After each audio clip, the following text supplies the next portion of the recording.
Tonight we're going to finish up the book of Judges, although we're going to look at the last couple of Judges in 1 Samuel after this. But tonight, the last story in the book of Judges does not involve a judge, but it does involve the whole nation of Israel having to judge. And it's one of the ugliest stories in the Bible, in my opinion. There are so many sins combined in this story. You know, the story of Sodom is also one of the ugliest stories, and this is a very similar story. It's if you know the story of Sodom and Gomorrah, then you're going to recognize this story, even though this is much later and even in Israel. So we're not going to read tonight. This is from Judges 19 through the end of the book. But what we find there was a Levite from Ephraim. He had a concubine, that's a slave wife, and it says that she played the harlot, which means that she committed adultery. A lot of the commentators they question whether this is actual adultery, because he goes after her to win her back, speaks nicely to her to convince her to come home. It says that she played the harlot and went to her father's house. Now, but I don't really know why that wording would be used if it was not actual adultery. But anyway, he still wanted her to come back. And so he went down from Ephraim, where he was from. He went down to Bethlehem in Judah. That's where her father was, and that's where she had gone to. So he went down there to bring her back to Ephraim. Well, the father-in-law was happy to have him, and he made a feast for them. And he kept entertaining them, saying, "Oh, why don't you just stay a little longer, a little longer?" And so several days passed, and eventually, the father-in-law kept doing this, and the Levite kept enjoying the entertainment, the food, and all of that. But he decided, even though it was late one day, they just needed to leave. Otherwise they were never going to leave. So they just had to go, even though it was already late in the day. So they couldn't travel very far. And the most logical place for them to stop was the city of Jebus, which is Jerusalem. But at the time, they called it Jebus. The Jebusites lived there. And this Levite did not trust the Jebusites. They were foreigners to Israel. He wanted to stay in a city of Israel. So they passed by Jebus and stopped in Gibeah. I think I said on the slide in Judah. That's incorrect. In Benjamin. So Gibeah is it's north of Jerusalem. And that's in the tribe of Benjamin, and that's territory. So he passed by Jerusalem or Jebus because, these are foreigners. They might, not treat us properly. Let's go where there are Israelites. So he went to Gibeah. And what he's going to find is that in Gibeah, they did not treat him and his servants and his concubine well at all. So first they found out that the people there were not hospitable. They stayed in the square. Nobody offered to help them.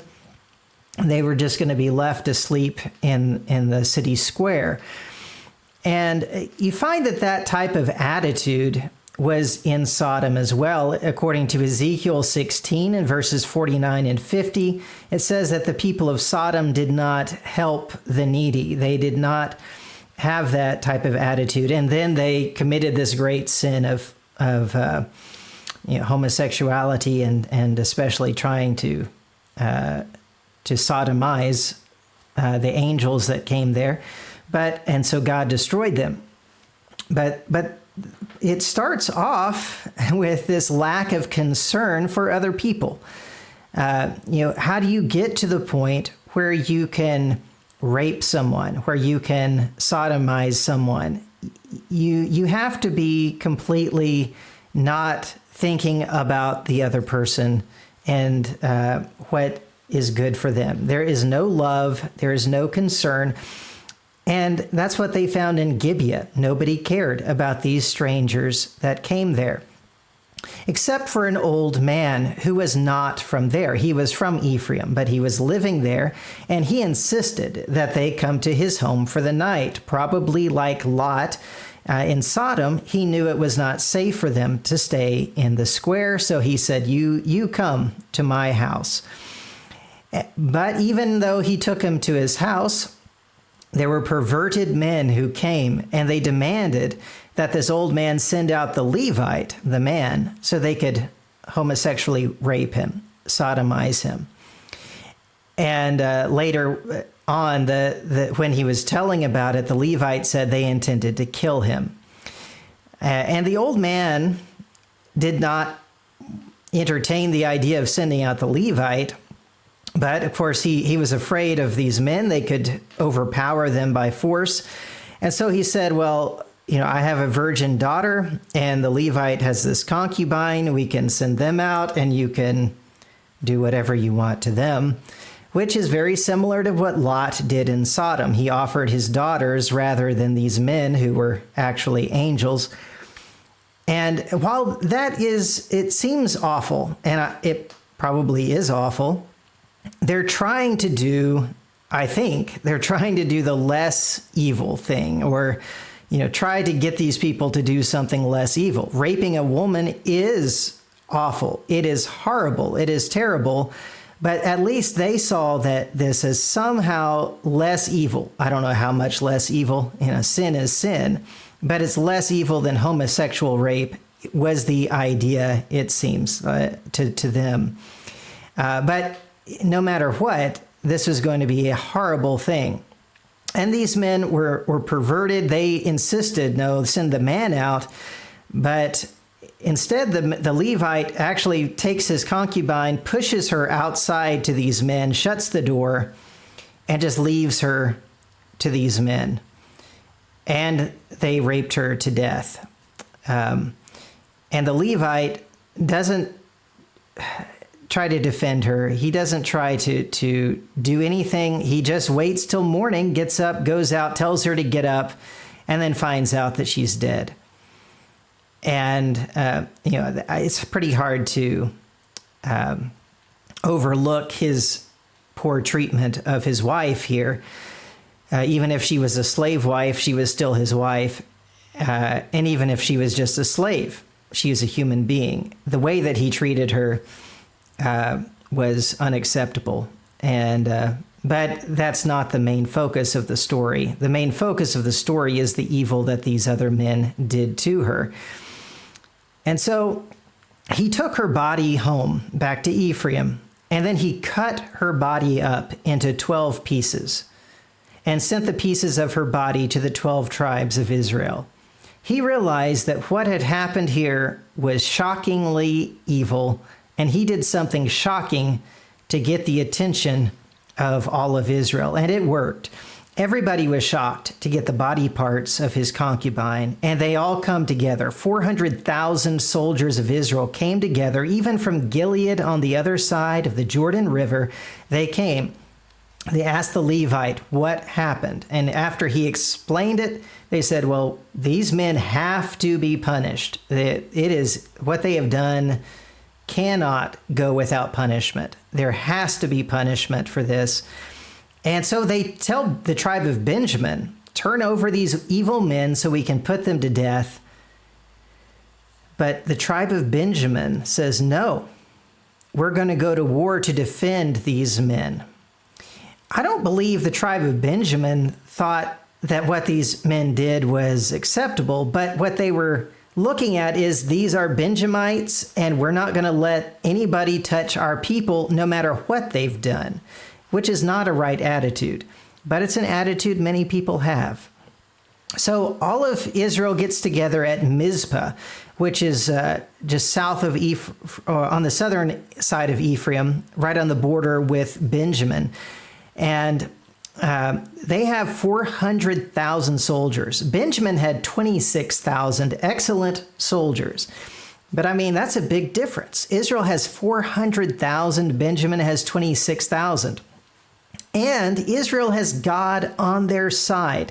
They ask God, who should go up first? God says Judah should go up first to attack Benjamin. So they do what God told them to do, and they got slaughtered. Benjamin killed 22,000 Israelites that day. That is not something that normally happens in these wars when God tells an army to do something. They ask God again. He says, yep, go again the next day. They do it again. 18,000 more Israelites died. That's already more than all of the soldiers that Benjamin had that have died from Israel. So Benjamin is just slaughtering Israel, even though Israel has a much larger army and God is on the side of Israel. Benjamin's winning. And so Israel offers sacrifices to God, and they fasted. And then God told them something he had not told them before. He told them to go up. He did not tell them they would win. This time, he told them, this time you will win. You will defeat them the next day. So they go again. And again, it looks like Benjamin's going to win. They're chasing the Israelites. The Israelites are running away. They're killing some of the Israelites. But Israel sets an ambush, and they destroy the city of Gibeah while the soldiers are chasing the rest of the Israelite army. And then the Benjamites see the smoke coming up as the city's burning, and then they run away. They see, oh no, we got tricked. We are in bad trouble. But the Israelites chased them, and they killed 25,000 of them, as the numbers given. And then it tells us that there were only 600 left. They were hiding at the rock of Rimmon for 4 months. While they were hiding there, Israel went out and destroyed all the rest of Benjamin. That's women, children, animals, everything. Destroyed their cities. This was judgment. They were not plundering them and taking their things. This was not out of greed. This was judgment from God. This was what God had required for them defending these evil people. But even though they've destroyed Benjamin, leaving only 600 men, Israel is not happy about it. They're not rejoicing. They're upset that the tribe of Benjamin is going to disappear completely. And here's why they're going to disappear completely. Only 600 men left, no women or children, and they've already sworn not to give their daughters to the men of Benjamin. So these men have no wives. There's no children. How are they going to continue the tribe of Benjamin? So they said, well, who did not come to help fight against Benjamin? Because this was something all of Israel was required to do. Are there any cities that didn't send men? They found Jabesh Gilead did not send anybody to help fight against Benjamin. So they said, well, go and destroy that city. They went and destroyed Jabesh Gilead. Everybody except for 400 virgin girls, that they gave those to the men of Benjamin for them to marry. So Jabesh Gilead is there on the east side of the Jordan River. Okay, and so that city's wiped out, but 400 girls from there are given to the 600 men of Benjamin as wives, because Israel couldn't give their wives their daughters to them as wives, but they could give these captured girls as wives to them that did not break their vow. But there's still 200 men of Benjamin without a wife. So then they tell the men to go to Shiloh, where they had a celebration every year where the young virgin women would come and dance. And they told the men of Benjamin, look, go there, see a girl that you like, and just go grab her, kidnap her, and marry her. And they would ask the fathers not to give them any trouble for doing it. They didn't break their vow because they didn't give their daughter in marriage. But this way, they could save the tribe of Benjamin, which is where King Saul is going to come from later on, where Saul of Tarsus in the Bible, the Apostle Paul, he comes from the tribe of Benjamin. So it's important for us that the tribe of Benjamin was saved. But they were almost completely wiped out. All right, so what can we learn from this story?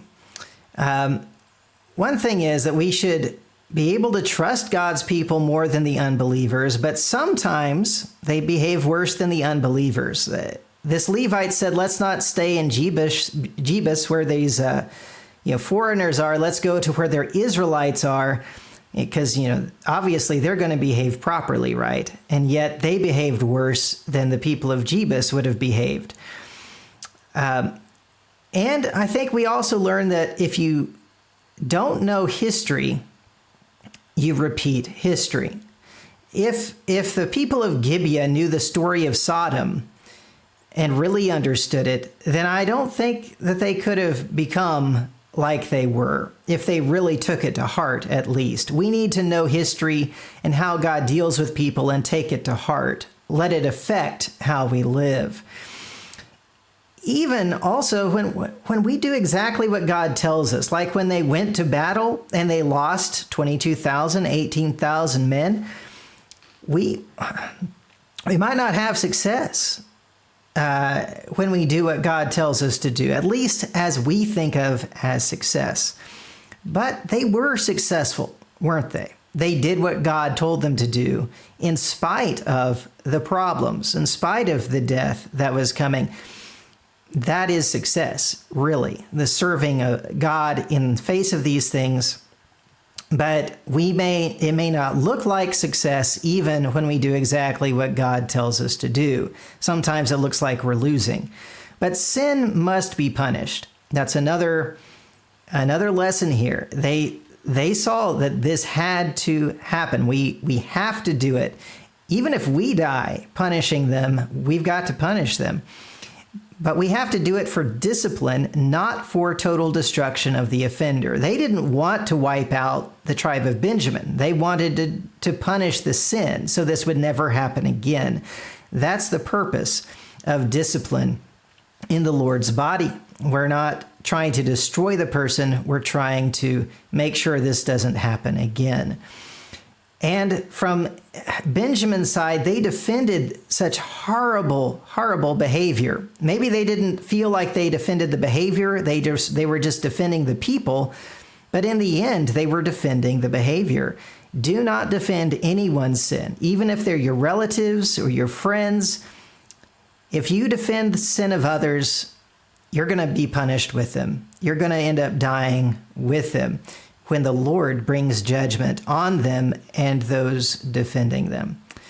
So this story is really ugly, but there are some powerful lessons. I'm sure there's more than what I brought out here that you can get from it, but I hope that at least this was helpful to you. Thank you.